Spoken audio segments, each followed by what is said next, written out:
Friends, सर्दियों का मौसम आ गया और हमें इसकी तैयारी करना है। पहले मैं आपको बता दूं, देखिए ये सीड्स मैं कहाँ से मंगवाती हूँ, मुझसे कई व्यूअर्स मेरे पूछते हैं, तो ये स्पॉन्सर्ड वीडियो नहीं है। ये मैं सीड्स मंगवाती हूँ, seedsandpots.com है। और ये इस बार मैंने थोड़े से जल्दी मंगवा लिए थे सर्दियों के सीड्स, क्योंकि जब डिमांड बढ़ जाती है तो उनके पास में स्टॉक में नहीं रहते हैं, इसलिए इस बार मैंने जुलाई में ही ये सारे जो सीड्स थे ये मंगवा लिए थे। अब जितने भी ये सीड्स हैं ये इसके पिक्चर्स को देख के मंगवाए हैं। कुछ तो कॉमन है, पिटूनिया है, साल्विया है, और कुछ मैंने नए मंगवाए हैं।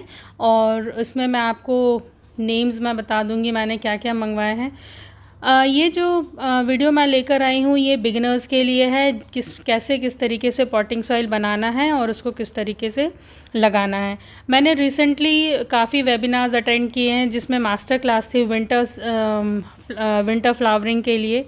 तो उसके लिए मिट्टी कैसे बनाना है, सीड सिलेक्शन कैसे ग्रो करना है, तो वो हम आगे बात करेंगे। और ये आप देख रहे हैं, मैंने आपको स्क्रीन पे बता दिया है। आप गूगल कीजिए seedsandpots.com और वहाँ से थोड़े से कॉस्टली ज़रूर होते हैं, लेकिन वहाँ पर भी आपको सीड्स मिल जाएंगे।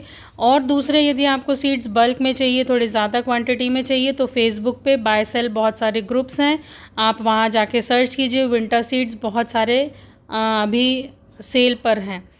तो फ्रेंड्स, ये विंटर्स में मैंने अपलोड किया है, ये आप देख रहे हैं। ये काफ़ी सारे मैं वन बाय वन आपको बता रही हूँ। ये लिमोनियम के हैं और कुछ इसमें देखिए पॉपी के भी हैं, कैलिफोर्निया पॉपी के भी सीड्स हैं, और साल्विया के हैं, मिस्टिक मर्लिन के हैं, बेली के हैं, डेज़ी के सीड्स हैं, और कुछ एक है डाल्मेशियन। ये डाल्मेशियन कौन सा फ्लावर है मुझे भी नहीं पता, हालांकि मुझे ये पता है कि एक डॉग का नाम होता है, एक प्रजाति होती है। लेकिन ये जो है ये वाला आप देख रहे हैं, ये कैलिफोर्निया पॉपी है और बहुत सारे वैरायटीज़ के हैं। देखिए मैं आपको बता दूंगी, कैलेंड्यूला बॉनबॉन है। इनको विद इन टाइम हमें लगा लेना चाहिए, क्योंकि इनको जब हम सीडिंग करते हैं तो सीडिंग से लेके फ्लावरिंग तक आने में कम से कम 1.5 महीने लग जाते हैं।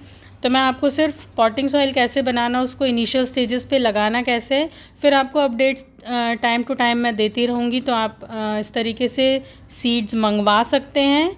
और आप लोकल स्टोर्स पे भी मिलते हैं काफ़ी सारे, तो आप वहाँ से भी अरेंज कर सकते हैं। तो ये इस तरीके के सीड्स हैं। कुछ पैलेटेड आते हैं सीड्स, तो वो जो पैलेटेड आते हैं वो एक प्लास्टिक की डिब्बी में बंद रहते हैं, बहुत छोटे सीड्स रहते हैं, तो उनके ऊपर कोटिंग रहती है। हालांकि यूट्यूब पे उसका वीडियो है कि आपको वो कोटिंग कैसे हटाना है।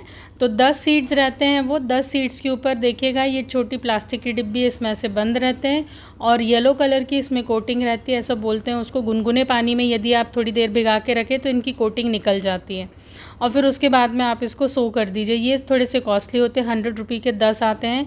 ये डिपेंड करता है आपकी चॉइस के अनुरूप, बाकी ये अवेलेबल हैं, तो आप चेक कर लीजिएगा। कुछ जैसे भी आपकी इच्छा हो, जितना ज़्यादा आप लगा सकते हैं, जितना ज़्यादा मैनेज कर सकते हैं, उस तरीके से आप ये परचेज़ कर सकते हैं। ये जो छोटे पैकेट्स आप देख रहे हैं ये इंपोर्टेड वैरायटीज़ हैं उनके पास में, तो ये वो वाले हैं। और ये देखिए ये कुछ लोबेलिया के हैं, इसमें एक्विलेजिया है मेरे पास में, ये नया है एक्विलेजिया कैमियो, ये मैंने नया लिया है। और ये आप देख रहे हैं बेली डेज़ी है ये। और ये जो है ये मालविया मिस्टिक मर्लिन सीड्स हैं, ये लास्ट ईयर भी लगाए थे, प्लॉटिकोडॉन है। और ये देखिए मुझे भी समझ में नहीं आ रहा, क्योंकि ये है डिजिटालिस डाल्मेशियन के सीड्स हैं। अब जब फ्लावर्स आएंगे तो मैं आप सभी लोगों से शेयर करूंगी कैसे क्या है। बाकी लगाने की पद्धति सेम है। वैसे सबसे बेस्ट होता है लगाने के लिए कि आप प्योर कोकोपीट ले लीजिए। कोकोपीट को ब्रिक्स आती हैं, नर्सरी से ले लीजिए, जो भी आपके लोकल उसमें अवेलेबल है वैसे लाकर, थोड़ा सा, बहुत ज़्यादा नहीं, छोटी ब्रिक्स में भी आती है, 5 किलो की ब्रिक्स में भी आती है, उसको ला के वॉश कर लीजिए और उसको ड्राई कर लीजिए। तो ड्राई करने के बाद में मैंने जो यहाँ पॉटिंग सॉइल लिए, मैं आपको पॉटिंग सॉइल बता देती हूँ कि मैंने क्या लिए। तो पॉटिंग सॉइल आप देख रहे हैं मैंने एक बड़े से टब में ले ली है। इसमें मैंने 50% कोकोपीट लिया है, इसमें 30% मैंने रेत ली है और फिर उसके बाद में बचा हुआ 20% जो है मैंने वर्मी कॉम्पोस्ट लिया है। वैसे यदि आप सिर्फ कोकोपीट में लगाएं तो बहुत अच्छा है। इसको लगाने के लिए या तो आप उथले गमले ले सकते हैं या फिर सीडिंग ट्रे आती हैं उसको भी आप ले सकते हैं। और इस पूरी मिक्स को आप मिला लीजिए। इस दफ़े मैंने थोड़ी सी राख इसमें मिलाई है।